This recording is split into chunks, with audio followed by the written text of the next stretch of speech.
ইরানের সঙ্গে বড় সমঝোতার দাবি ট্রাম্পের।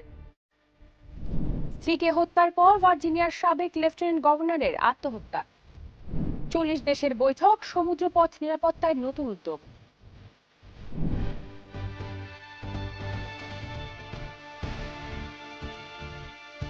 সবাইকে আমন্ত্রণ নাগরিক প্রতিদিনের নিয়মিত আয়োজন নাগরিক বিশ্ব। সাথে আছি আমি মাইশা মাহমুদ।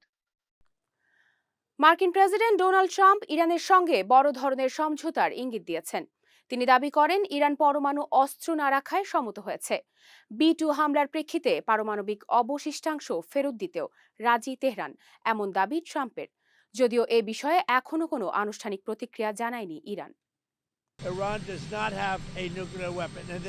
সম্প্রতি মার্কিন প্রেসিডেন্ট ডোনাল্ড ট্রাম্প এক বক্তব্যে ইরানের সাথে একটি বড় ধরনের সমঝোতার ইঙ্গিত দিয়েছেন। এক ভিডিও বার্তায় ট্রাম্প দাবি করেছেন ইরান পরমাণু অস্ত্র না রাখার বিষয়ে একমত হয়েছে। তিনি জানান ইরান এই বিষয়ে অত্যন্ত দৃঢ়ভাবে বা শক্তিশালী অবস্থানের সাথে যুক্তরাষ্ট্রকে সম্মতি প্রকাশ করেছে। ট্রাম্পের ভাষ্যমতে B-2 বোমারু বিমানের হামলার প্রেক্ষিতে ইরান মাটির গভীর নিচে থাকা তাদের পারমাণবিক ধূলিকণা বা অবশিষ্টাংশ ফেরত দিতে রাজি হয়েছে।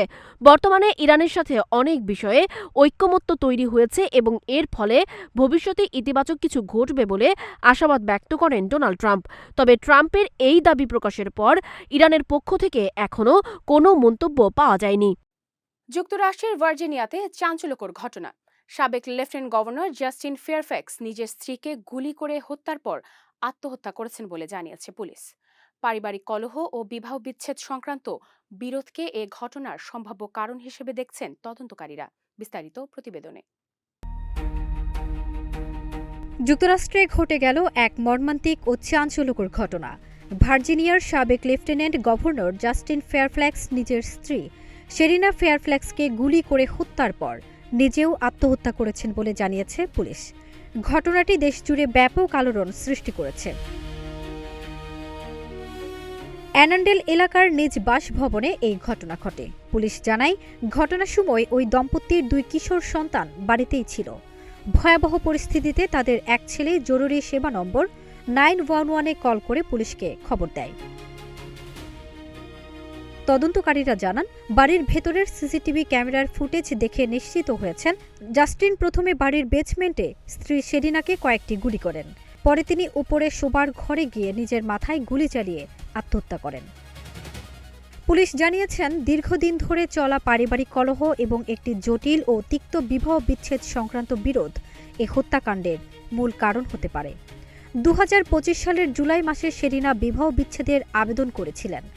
ঘটনার মাত্র 2 সপ্তাহ আগে আদালত সন্তানদের প্রধান অভিভাবকত্ব মায়ের হাতে তুলে দেয়। আদালতের নথি অনুযায়ী জাস্টিন কয়েক বছর ধরে মানসিক ও মনস্তাত্ত্বিক সমস্যায় ভুগছিলেন। 2019 সালে তার বিরুদ্ধে ওঠা যৌন হয়রানির অভিযোগ এবং রাজনৈতিক ক্যারিয়ারের পতন তাকে মানসিকভাবে বিপর্যস্ত করে তোলে বলেও জানা গেছে। জাস্টিন ফেয়ারফ্যাক্স 2018 থেকে 2022 সাল পর্যন্ত ভার্জিনিয়ার লেফটেন্যান্ট গভর্নর হিসেবে দায়িত্ব পালন করেন।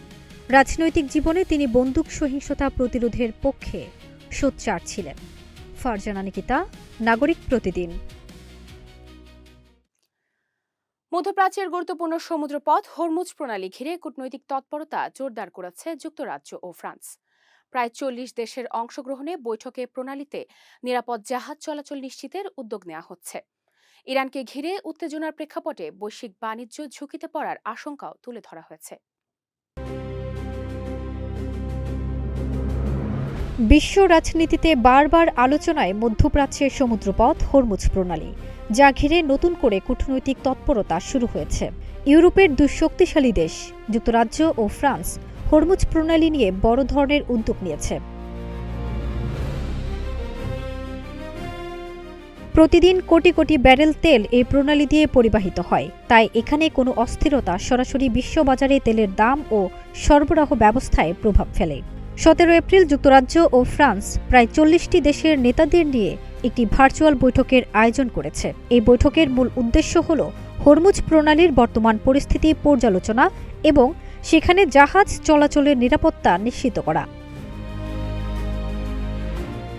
প্রতিবেদনে বলা হচ্ছে 28 এপ্রিল ইরানে যুক্তরাষ্ট্র ও ইসরায়েলের হামলার পর থেকে পরিস্থিতি আরও জটিল হয়ে ওঠে।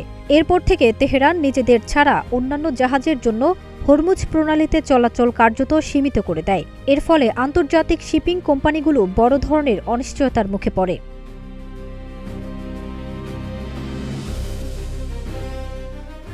অন্যদিকে যুক্তরাষ্ট্র ইরানের বন্দরে যাতায়াতকারী জাহাজের উপর নতুন নিষেধাজ্ঞা আরোপ করে, যা পরিস্থিতিকে আরও উত্তপ্ত করে তোলে। এই অবস্থায় ইউরোপীয় দেশগুলো মনে করছে দ্রুত কূটনৈতিক সমাধান না হলে বৈশ্বিক বাণিজ্যে বড় ধরনের সংকট তৈরি হতে পারে। আলোচনায় রয়েছে ইরান সংক্রান্ত উত্তেজনা প্রশমনের উপায়, সম্ভাব্য যুদ্ধবিরতির সমর্থন এবং সমুদ্রপথে নিরাপত্তা চলাচল নিশ্চিত করা। বিশেষ করে হরমুজ প্রণালীতে একটি আন্তর্জাতিক নিরাপত্তা মিশন গঠনের প্রস্তাব নিয়েও আলোচনা হওয়ার সম্ভাবনা রয়েছে। যুক্তরাজ্যের প্রধানমন্ত্রী কার্যালয় জানিয়েছে, এই উদ্যোগের লক্ষ্য হল প্রণালীতে স্থিতিশীলতা ফিরিয়ে আনা এবং আন্তর্জাতিক জাহাজ চলাচলকে ঝুঁকিমুক্ত করা। ফারজানা নিকিতা, নাগরিক প্রতিদিন। এই ছিল নাগরিক বিশ্বের আজকের আয়োজন। পরবর্তী আপডেট পেতে নাগরিক প্রতিদিনের ফেসবুক পেজ ও ইউটিউব চ্যানেল ফলো করুন।